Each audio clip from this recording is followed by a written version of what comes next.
it'd be a lot easier to enjoy our lives if there weren't so many things trying to kill you every day. The problem starts even before you're fully awake. There's the fall out of bed that kills 600 Americans a year. There's the early morning heart attack, which is 40% more common than those that strike later in the day. There's the fatal plunge down the stairs, the bit of sausage that gets lodged in your throat, and the pinball daily commute to work. Now, the mission of public health is to assist in identifying and managing the risk posed by modern life. We're the experts who are charged with reviewing the empirical studies and then translating the findings into recommendations for our city leaders. Now, the Board of Health of the City of Lubbock is charged to review and make recommendations to the City Council about matters of public health. Given the almost endless number of things trying to kill us, this can be a daunting task. Violence toward others and personal self-harm have been a frequent area of focus for the Board. Child abuse and domestic violence, synthetic drugs, suicide, and exposure to industrial dangers have been regularly included in our agendas. To deny the Board's ability to consider the medical management of mass casualty events, or to refuse for an open discussion concerning the risk posed by firearms, is to leave our cities ill-prepared for disaster. Such political posturing is a disservice to our citizens, as they are denied best practice knowledge that can reduce the dangers surrounding us. I hope that there will be reconsideration by the city manager and city attorney as to their intent to not allow certain agenda items for our board. To force a silence from those who can be a beneficial force is to leave our community open to the very problem that we all fear. So I hope that we can get people involved, and that I ask just for consideration that we work out and allow ourselves to have the opportunity for public health. So I just wanted to kind of make that clear so that we can go about our business and do what it is that we've been commissioned to do. Thanks.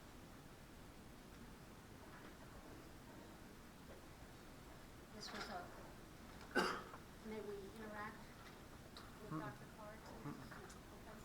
I think he signed up as all right, but not an interaction. Okay. And next, Joe Duke. Thank you for coming today. Thank you very much. Hello, everybody. First of all, Merry Christmas. Glad to be here. I'm a citizen. I reside on 39th and Flint, and I just have a couple of comments. One is I think you do a wonderful job in protecting the welfare of our citizens. I'm a professional counselor and also a nurse and a faculty associate at the Health Science Center. And over the years, I've had interactions with the health department here in Lubbock, and they've done a wonderful job. And thank you for your hard work, first of all. Secondly, I would hope that you would have very good communication with the mayor, the city council, and also the city managers, an open line of communication, and I would hope that they would take the recommendations from this Board of Health in protecting the welfare of our citizens. I appreciate your time. Again, Merry Christmas, and thank you very much for the opportunity to speak. Thank you.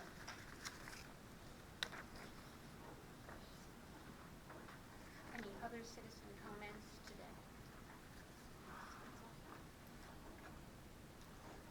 All right. If I would like to change the order of the agenda items and take the items under number 4, action items, and put them prior to the work session today. Is there any objection to that change in agenda? All right. Let's start with the approval of minutes from October 16th. Everyone has received the minutes. I hope you've had a chance to review them. Are there any changes? Do I hear a motion to accept? A motion to accept. Second? I wasn't here, but I'll second it. Okay. All in favor? Aye. Any objection? Thank you. The minutes are approved. The second item regards appointing a nominating committee. The nominating committee would ordinarily have been appointed in November so that we could take a vote at this December meeting. The November meeting was canceled because of lack of a quorum. So here we are doing it in December with the intention of voting in January. I have asked Dr. Carr and Dr. Presley serve on the nominating committee. And as I understand the rules of the nominating committee, it will be important for you to have a meeting with appropriate public notice.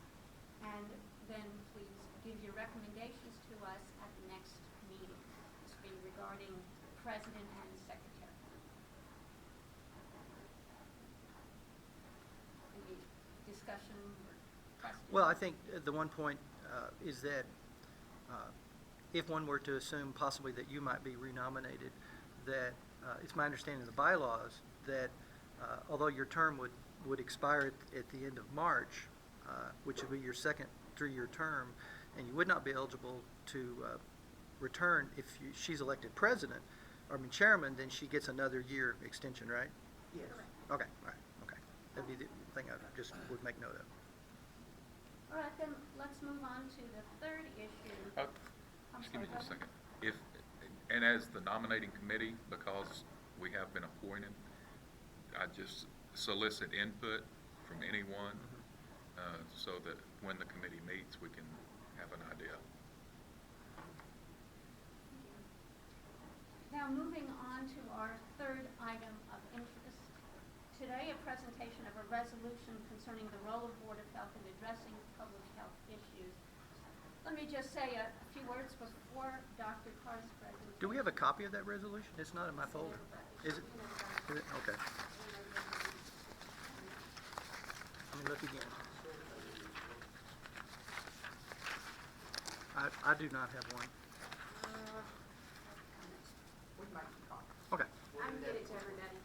okay. Well, we can, I don't have it, oh, but I can get it. run. Does anybody have it? Okay. Because I don't even have a copy. Recess, we'll be right back. Okay. All right, let's take 5. Well, for the sake of expediency, do you want me to give the update on 3.1? Well, I think we're in recess. Oh, we're in recess? Yeah, we're in Okay. recess.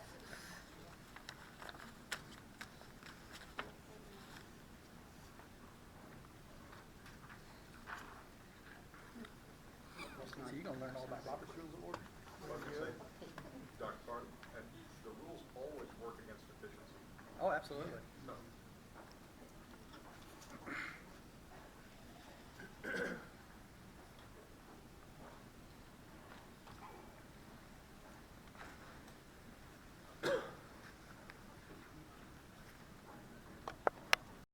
Could you get Dr. Carr and Dr. Lewis, please? This one's a little loud.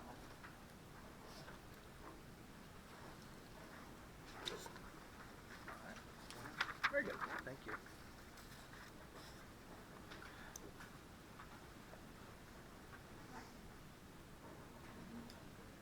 The Board of Health is back in session.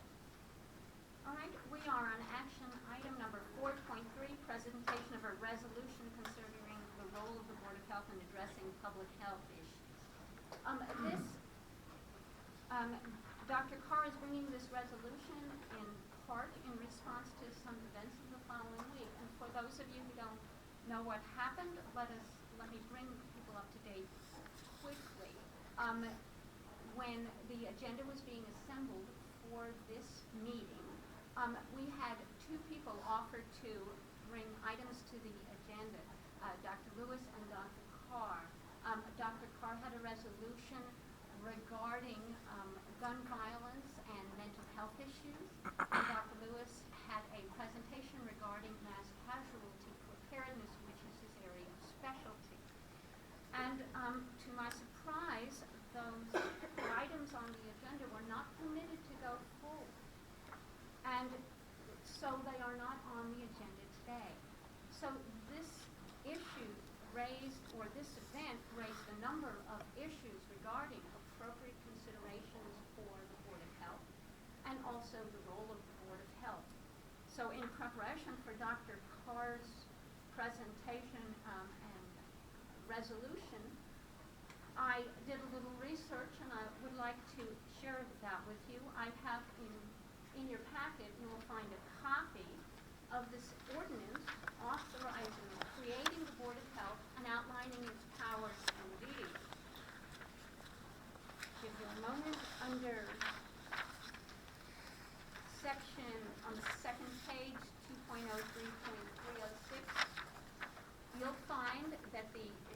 statement of the powers and duties. The City Board of Health will constitute an advisory board to the City Council with power to hold hearings in the city and to consider and make recommendations to the City Council in writing from time to time on any and all matters pertaining to the public health of the city. And you will also notice on the first page a statement of the role of the city manager and the city health officer. These people shall be ex officio members of the Board of Health without voting privileges and shall act in an advisory capacity to the board.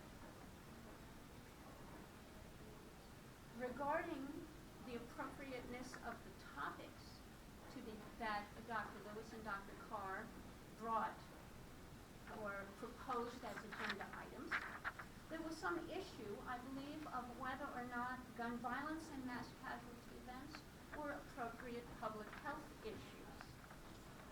And I wanted to make the board and members of the city staff aware that a number of organizations representing the majority of American physicians and the American Public Health Association, as well as the American Bar Association, have all recommended a public health approach to firearms violence.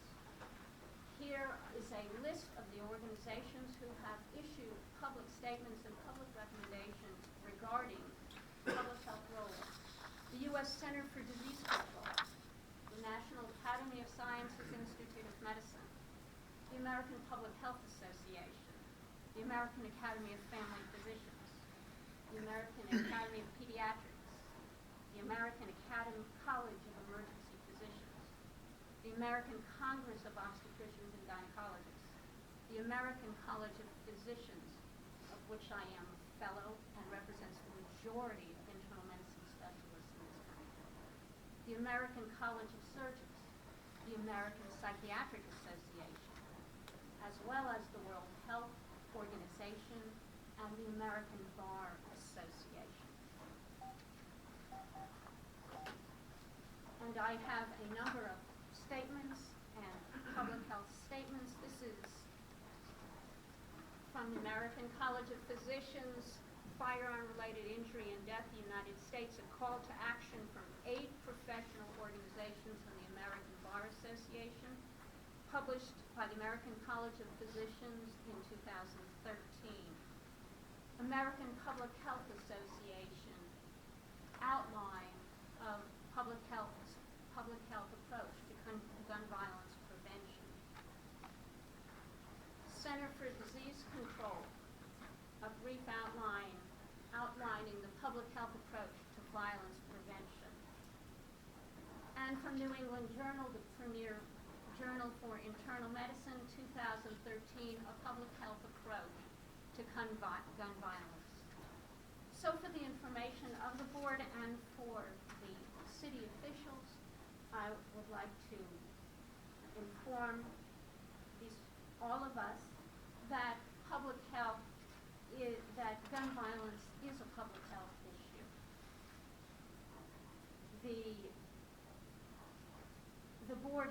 This board is charged with protecting public health and advising the city on any and all issues regarding public health. Gun violence is a serious public health issue. I think censorship of the deliberations of this board are contrary to the interests and the intent of our city, and I strongly recommend that this board be permitted to move forward on public health issues without obstruction. Okay. Brian, would you like to proceed? All right. So building on this, the resolution is before you. And so looking at it, I think that the whole purpose here was just to reestablish what it is that we do. And so to say that the bylaws, whereas the bylaws of the Board of Health for the City of Lubbock direct the establishment of an advisory board to review the health issues of the city and make recommendations to the council to promote the health and safety of the citizens of Lubbock. Whereas the Board of Health has discussed and provided comment to the council on matters of public health as related to potential harm to the individual as well as to the collective body of citizens in the community. Whereas, like motor vehicles, toxic household products, tobacco, alcohol, and other drug use, child abuse, domestic violence, and other issues have been addressed and identified through a public health approach by the Board of Health for the City of Lubbock. Whereas the membership of the board is composed of healthcare professionals who exhibit expertise in areas of harm and public health. Be it resolved that the City of Lubbock Board of Health advocates a scientific public health approach to issues where harm is found regarding the citizens of Lubbock. Be it resolved that the City of Lubbock Board of Health believes that a free and open discussion of public health issues is in the best interest of the citizens of Lubbock. Be it resolved that the City of Lubbock Board of Health encourages research, public health programs, and public policy to address the full breadth of management of potential harmful activities or events that can result in negative outcomes to the City of Lubbock. Be it resolved that the City of Lubbock Board of Health, understanding their advisory role to the Council, act only to bring an informed and empirical study for the purpose of assisting the Council in their development of policies that provide for the public health of citizens. Be it resolved that the City of Lubbock Board of Health opposes any action that limits discussions of matters of harm in public health and believes that such restriction is in opposition to the defined mission and scope of review of the Board. I mean, my purpose here is just to kind of reaffirm that we do believe, is based on kind of national trends, et cetera, that this is a public health issue, and that indeed, even to the extent to which leaving aside gun violence, I think that Dr. Lewis's point was that his presentation had nothing to do with gun violence because it was mass casualty, which could be tornadoes, volcanoes, anything else. And so I would like to hear from your proposal. And so I would hope that by passing this resolution, my intention is that we simply present this, move it up the chain, and just ask for the City Council to consider our resolution. We're just advisory. We have no authority to take an action. But I do think it's important that we periodically stand up and say that y'all spent 3 hours talking about it last night. We ought to at least have a chance to talk about it because we're the ones charged to give advisement back to the board. So that's the point of my resolution. I'll be happy to take any questions or thoughts about what's contained. The resolution has been presented. Is there a second? Second. So further discussion is now. I'm not sure what is the resolution about the council hearing us, or is the resolution about gun violence? Well, the resolution, and the reason I made it so generic, is resolution is that in matters of public health, we believe we should be able to talk about it. As to the specifics of gun violence, that's not even a part of the resolution. Okay. So- I was confused because of all the prelude and all that. Yeah, right. Well, but see, the original resolution did make comments about mental health and such, but when that didn't fly, I thought, well, here's just kind of a first step to just bring the issue before the council of saying we feel like this has been a constraint, and we would like to be able to talk about it, about any matter of public health, because this is obviously a matter of public health that we've been told that we can't talk about because the determination has come out that this is not a matter of pertinent to what our mission is. So the resolution is really just saying, hey, city management, we're a chartered advisory board, but you're not listening to us? You're not even allowing us to have a discussion that then would lead to something that you can listen to us from. So I'm kind of going back to ground zero, which is we believe we should be able to at least talk about this because so far it's been prohibited. And maybe this was discussed at the last meeting. Okay. I'm just trying to get my arms. I'm happy to provide any information on the subject. After I checked with the city manager and the city attorney, the determination, and we dealt with several other boards who wanted to address this issue, it is outside of the purview of what this department that you're advisory to the city council has in their budget to be able to perform or the employees to be able to do it. Those issues are currently handled by public safety and emergency management, which are directly supervised by the city manager, which is not run through the health department in any way, shape, or form, nor are we authorized to do those things. So the openness of the conversation, I believe, is fine, and I'll defer to John on any issues of the legality of that. But to bring forth a resolution to take to the city council of something that we cannot do and is nothing that you're going to be advising the staff or the furtherance of public health within the purview of what we're approved to do. That's the question I took. And that's where I'm and that's the way confused. it was answered. But- Can I ask a question? Yes? I mean, by the way, thanks for including me in all this. This is my first meeting, and I had no clue that by even offering to do a presentation, it was such a hornet's nest, which I find hugely disheartening, to be perfectly honest. But without getting into all that, I want to first ask a question, and then I do feel like that I need to clarify at least my portion. I'll reverse it. I'll clarify first, then I'll ask the question. To be perfectly clear on mine, my end of it had absolutely nothing to do with firearms violence or any mechanism of injury specific. Nor did it have to do with public safety. I can very much see where it can be overlapping.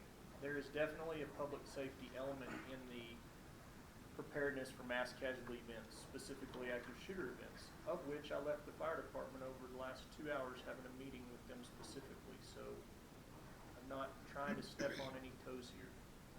My original presentation or offer for presentation was number one in response to a request for presentation, so I thought we're looking for something, this is a perfect timing for it.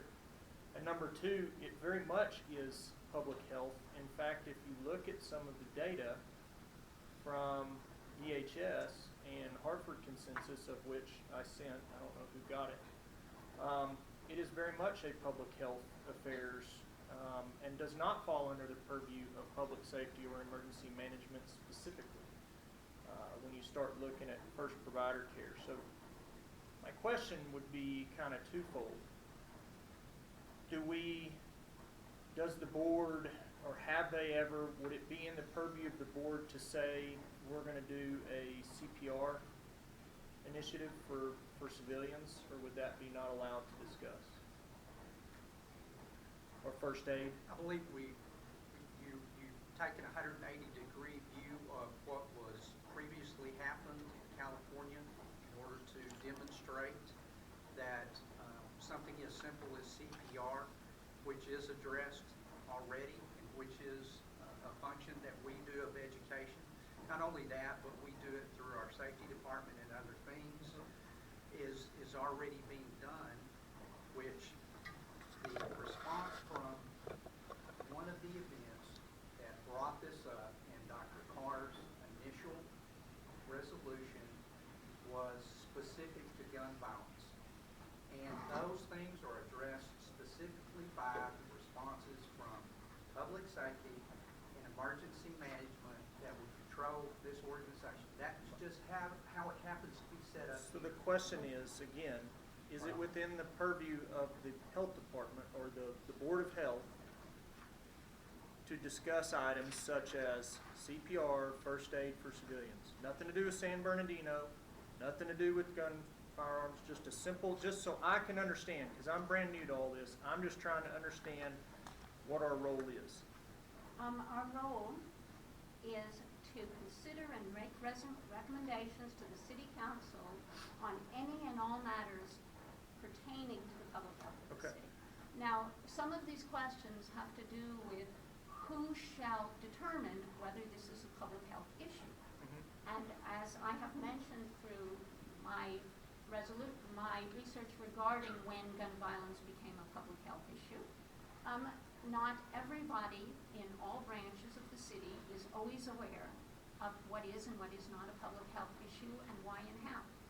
And I would submit that this board is the best determinant of what is and what is not a public health issue. I'm not going to disagree with you on the issue of what your interpretation is. I have to defer to the legal department. It's a broad spectrum in what can be defined as public health. I think you could say anything that in our environment that you come into contact with could be blown out to be public health. But do we deal with it? Do we have the ability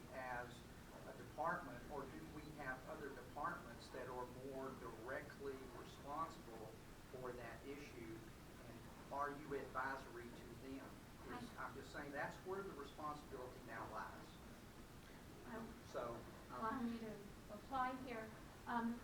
Discussions are often free-ranging. Decisions about exactly what to do, how to, and what to suggest City Council do are often occur after discussion and after appropriate input and consideration from multiple parties. I think to censor this board regarding what we can discuss is not the right approach, but advice from city staff regarding what best resolutions to bring to council, and perhaps working with other departments in the city, or even deferring certain issues to other departments in the city, is always listened to. But I believe discussion should be uncensored. And that's my point in my topic. And again, I want to be very, very clear. My topic has absolutely nothing to do with firearms violence. So the email response that I got saying you can't discuss this because it's firearms violence is, you're putting that under an umbrella that is not the case. Mine honestly doesn't even have to do with the information that Dr. Epstein provided. And you can very clearly find that active assailant response and preparedness is very much now a public health issue, in the sense of that they are very much pushing for first provider care for civilians. So it's two different branches, and without going into detail of having that, because then we're discussing the presentation that we're not supposed to discuss, so I'm trying not to delve into that. But my only point was to bring it up that as far as I'm concerned, I am aware that there's no other national subject matter expert in active assailant response in this city, with the exception of myself. As I go and sit with the board, I mean, if you know of any, I'm open ears rather than making faces at me as if I'm wrong. I go sit at these meetings with the DHS, the White House, the national boards of this. So if I'm wrong, I hope to God there's more.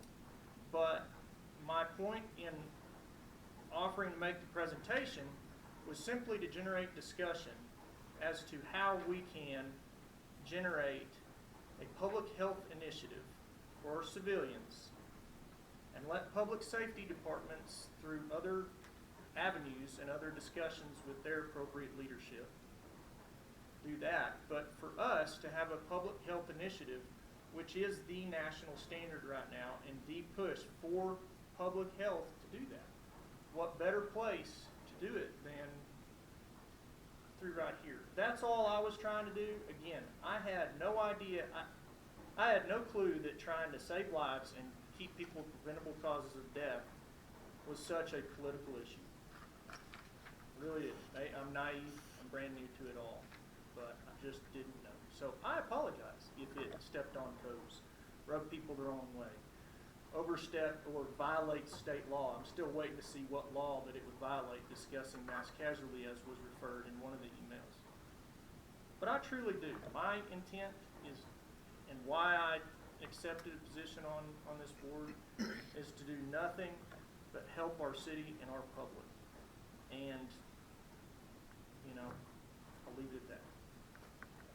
If I could, I might be able to address a little bit about a specific concern about concerns that the discussion would violate state law. And if I could kind of back up a little bit to give you a feel for how the decision making was done.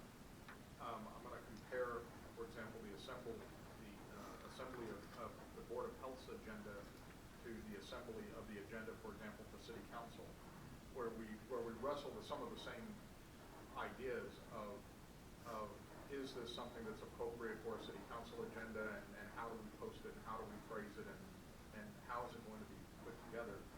And with a City Council agenda, there, for one thing, the agenda has to be finalized at least 2 weeks before the meeting. And the way our schedule works, and this is all kind of, you know, as they say, inside baseball stuff. This is how the staff works. What it really means is that we have to have the requests for agenda items approximately 4 weeks council meetings so that we have time to run them through, staff and legal and actually work with these.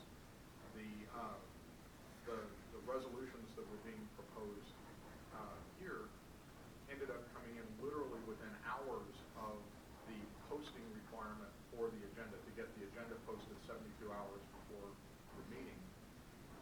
And there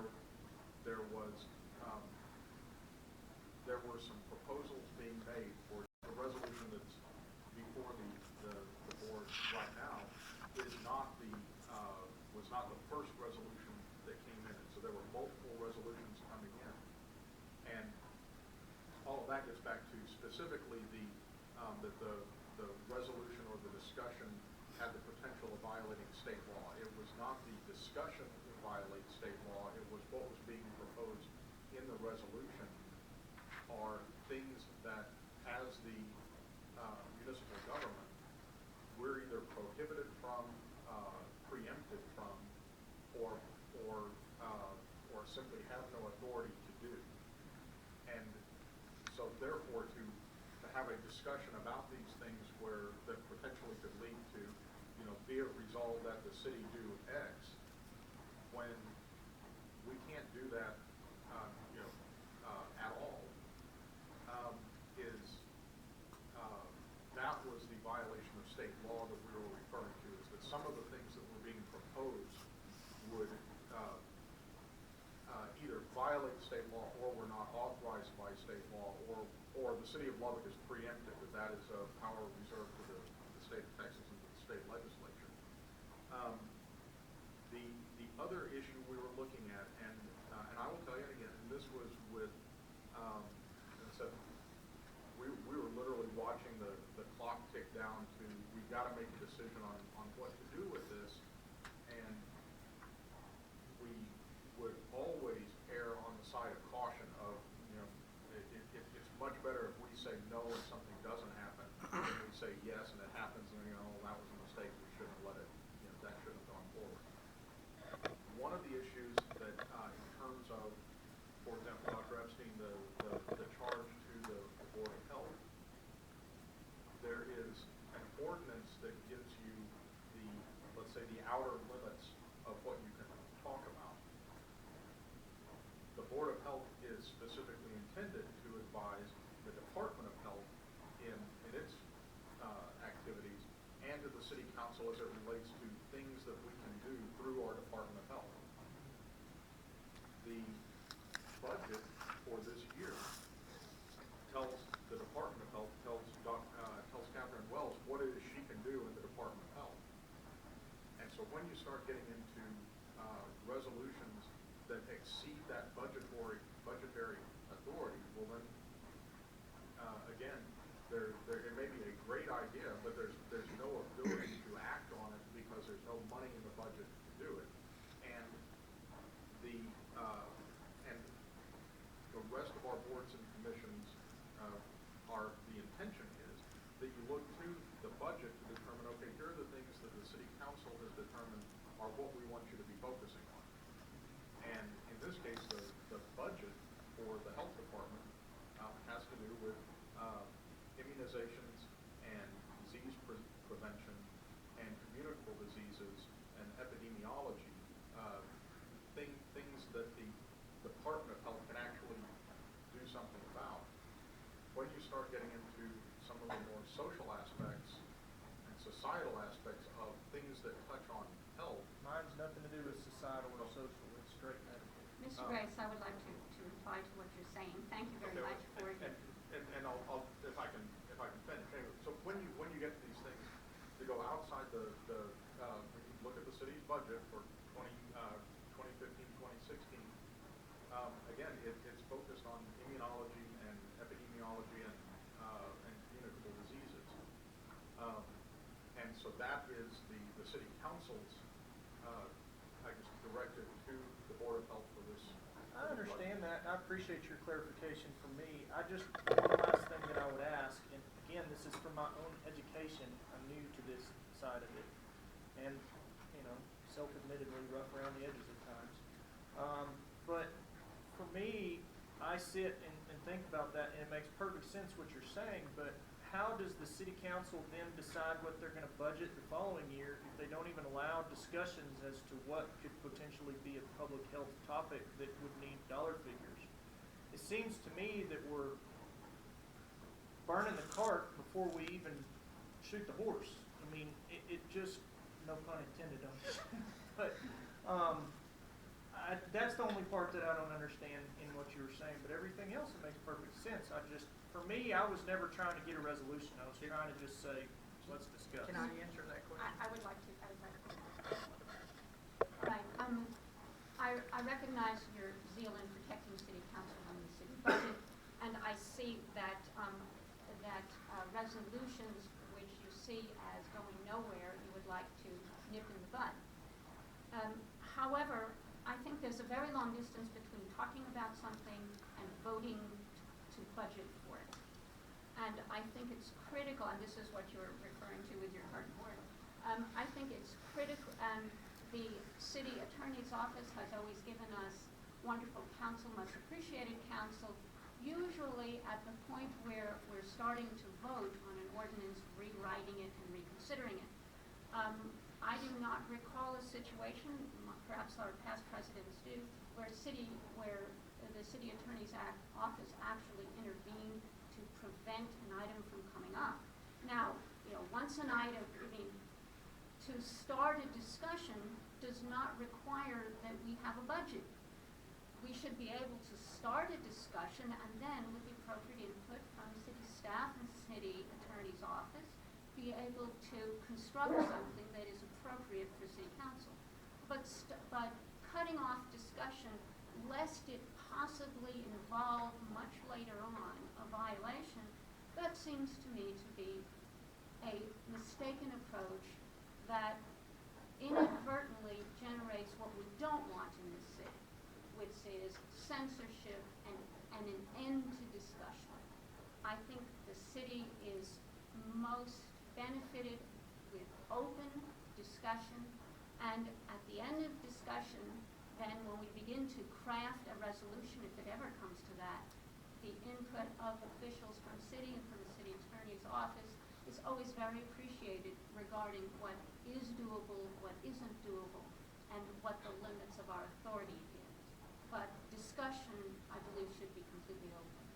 And I think Dr. Epstein, the problem was the initial resolutions as presented, which did create legal issues with regard to whether or not this was, again, not necessarily something that should or shouldn't be discussed, but for example, because the resolution's not before us, I don't want to get into it, but there were things in there that were simply. A resolution is just a starting place for a discussion. Right. It's not until the committee votes on it that it moves forward. So I think restricting our starting places for discussion is not in the best interest of our citizens. And what I would ask is that if there are resolutions that where legal review is needed, that we get those with more than a few hours of time to look at it, because again,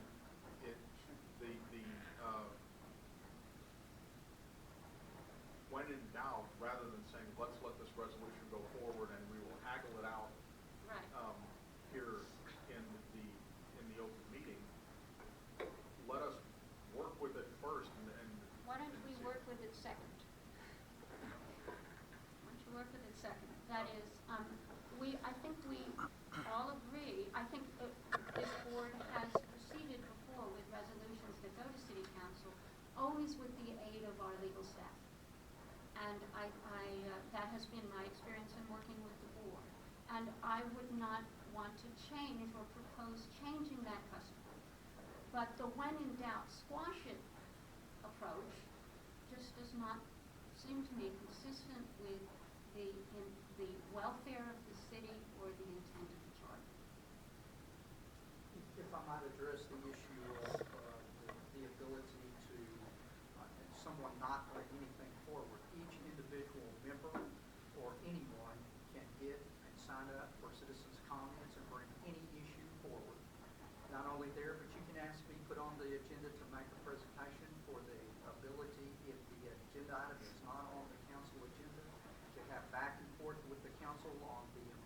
of whatever issue it is that you want to bring forward. So the assumption that you wouldn't be able to bring those issues forward as individuals or as a ex parte group outside of the Board of Health, I want to clear that up because you certainly have those abilities as individuals and as groups. Dr. Bush, that was where the points that I tried to make, and that everyone I think is aware of, that those things can go forward to the city council directly if you feel that those are appropriate. And I was offered that, so everyone knows. I mean, they did say we will put you on the city council, but I felt like that with all the firearms stuff, it would be over politicizing it, and so I opted to wait. But you are correct, and that was offered. So. Dr. Preston? And based on what Scott just said, that's part of where I'm confused. The trying to get a previous resolution and a topic for discussion on the agenda, when the agenda went to legal, No. Go ahead.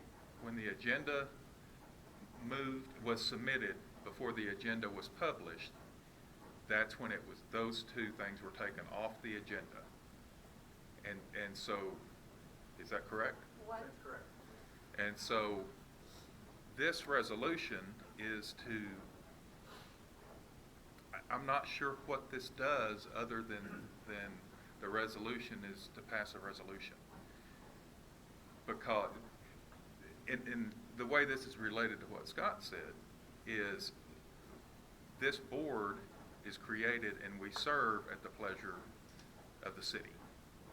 And there's a chain of command, if you want to call it that, through the health department and then through the assistant city manager that's in charge of those departments. And I mean, I understand the frustration, but what I'm saying is, what good will passing a resolution do?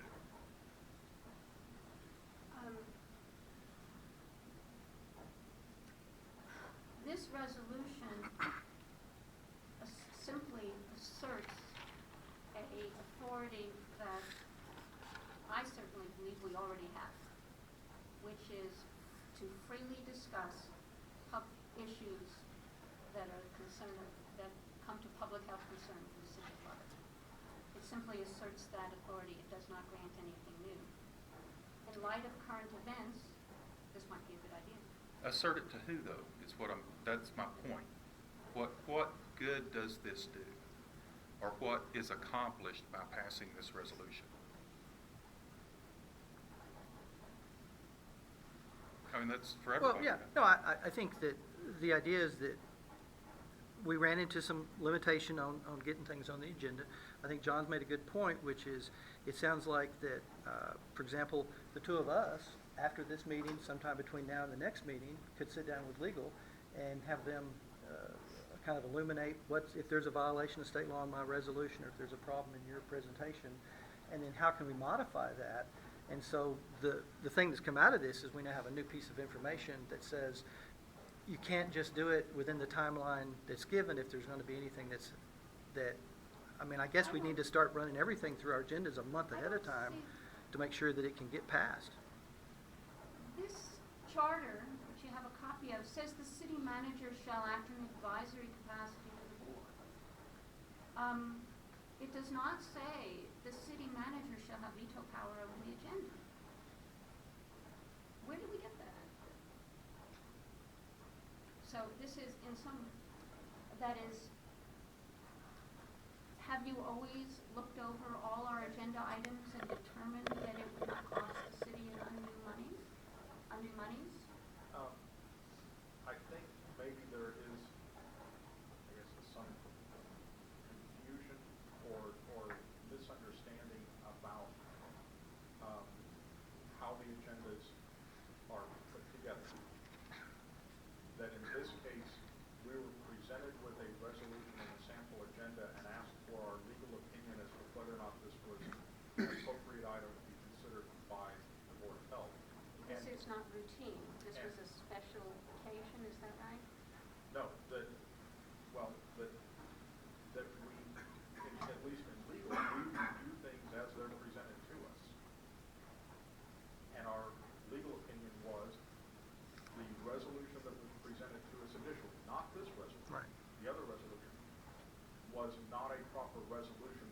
it was resolving to do things that were beyond I hate to use the word violate state law, but because that's the best way to say it. It violated state law if we adopted the resolution that was there. And so we said that's not a proper resolution. Now, if the Board of Health had said, we appreciate your legal input, we're going to do it anyway, then you're doing it you're doing it against legal advice, but you can do it. You can go ahead and put it on the agenda and do it. But if asked, we're going to say, we're not going to defend the resolution, we told you not to do it, we told you it was a bad resolution. And that's the same advice we give the city council.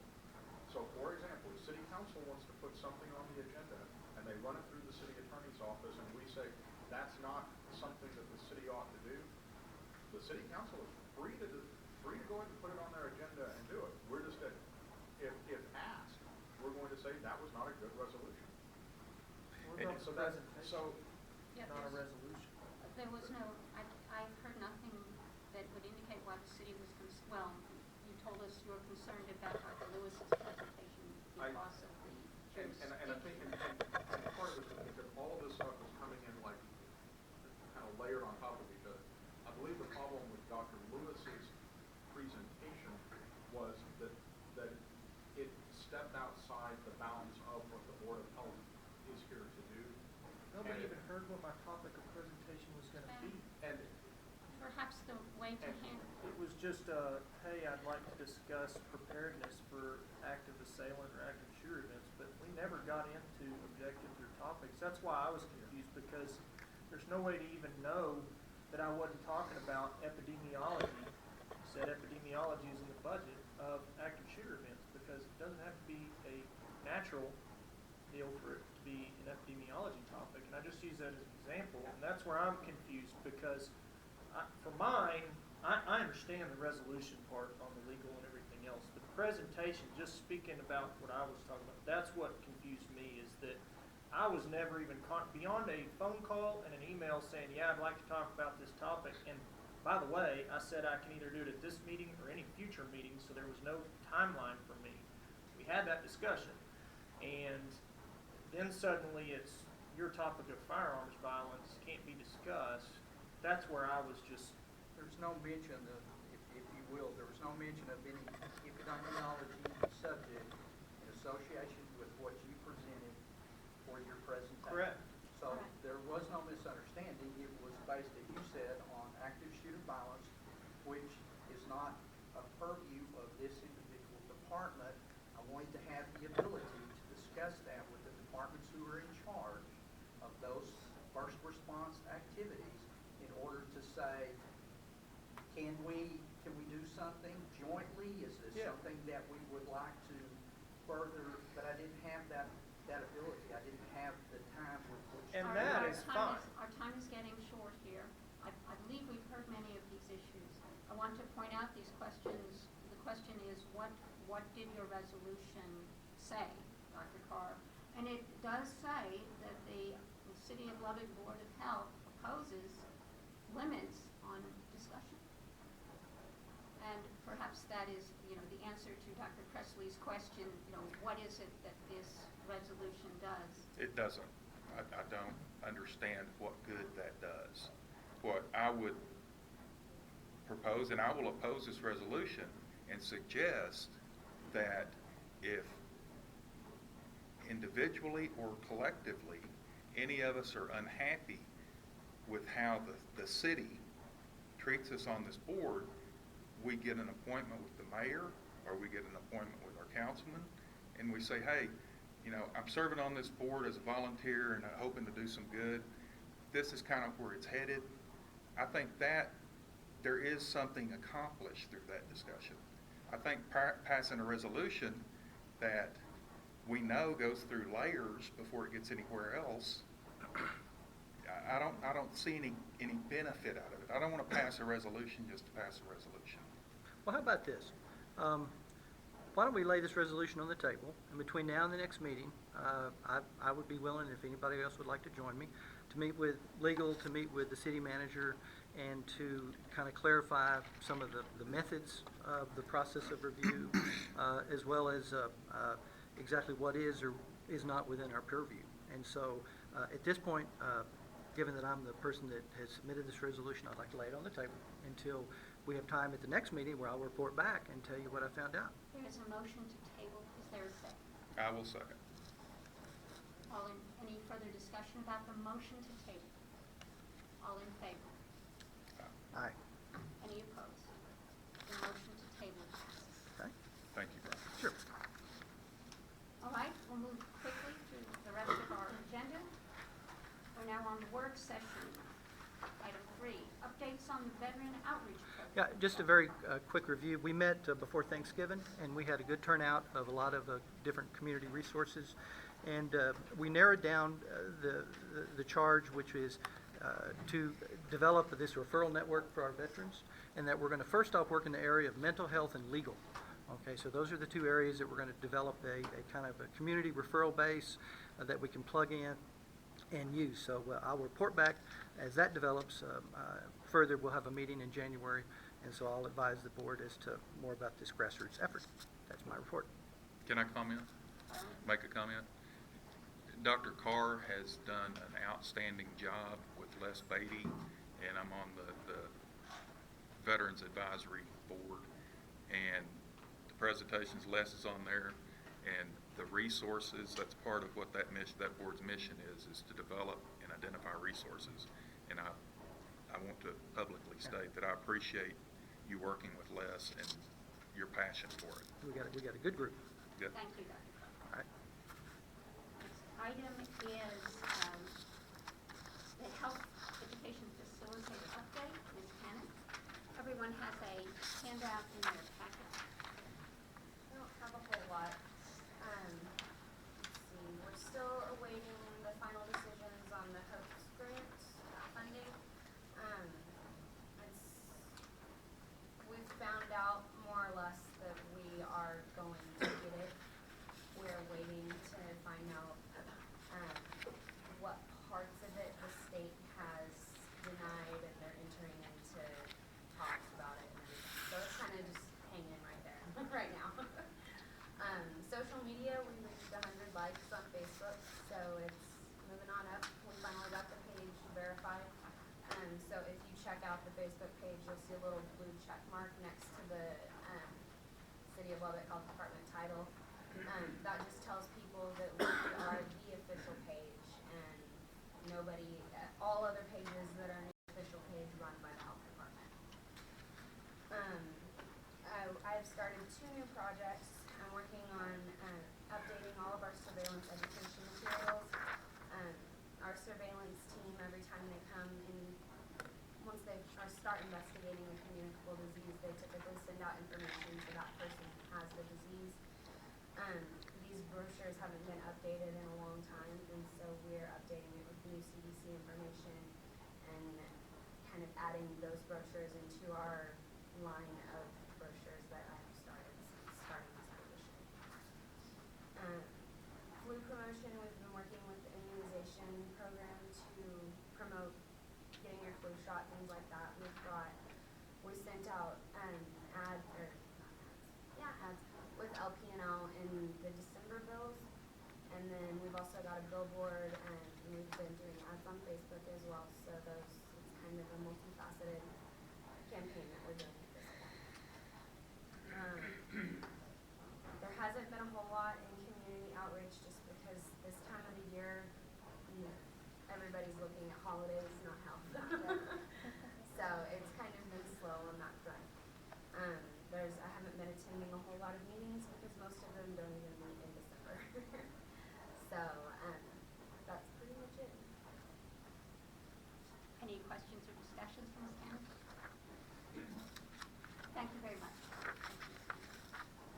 And we have our communicable disease update from Ms. Wells. I'd like the board to know that we're still working on our Shigella outbreak. We're currently at 260 cases in the city. Those are all confirmed cases. We've been working with lots of getting out information to the schools. Any school that has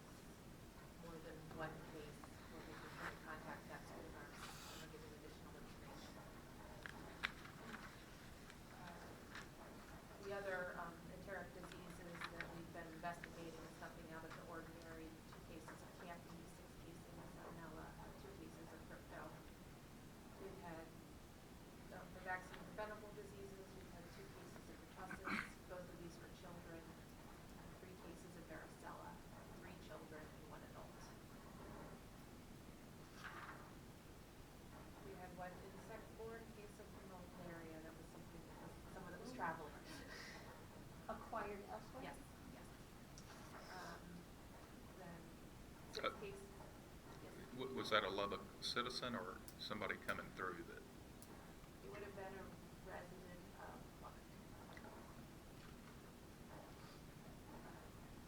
6 cases of invasive strep, 4 cases of pneumococcal strep, 2 cases for bed, and 1 case of MDRA.